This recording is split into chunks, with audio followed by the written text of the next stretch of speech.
what might be some red flags or warning signs to see from the behavioral or mental health perspective Yeah, during this time to identify maybe something which I need to pay attention to?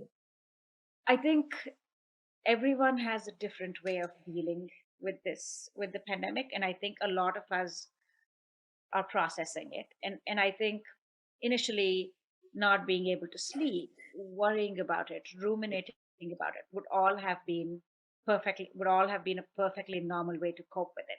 But if someone's really not able to sleep for sustained periods of time, or is not eating and is losing weight, is ruminating constantly about the pandemic to the point that it's affecting their relationships, it's affecting their work, or it's affecting their being able to function at home. Like they're not, they're constantly taking baths like 4 times a day, or like constantly cleaning the counters. That's all they're doing. They're not cooking. They're not taking care of themselves.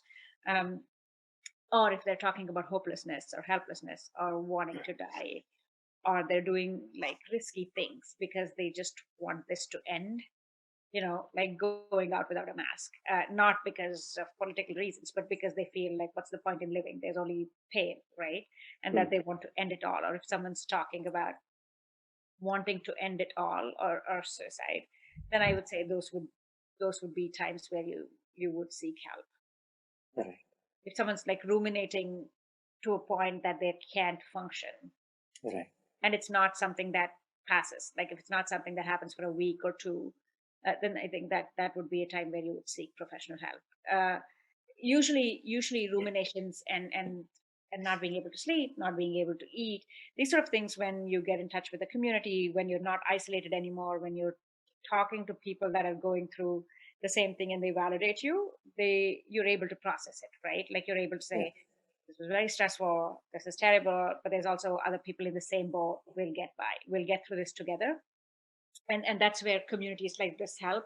Satsang helps, right? Like having people thinking yeah, about positive stuff, thinking about gratitude, talking about how we can conquer this.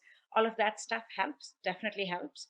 But some of us, it's not, sometimes it's not enough. And then when it's not enough, if it continues doing that, then I think it might be time to seek professional help. Um, Maybe a small period of time where you might need medications, you take that and then continue doing what you're doing, continue doing mind body stuff. um, and then you don't need any external help, then you can just heal yourself.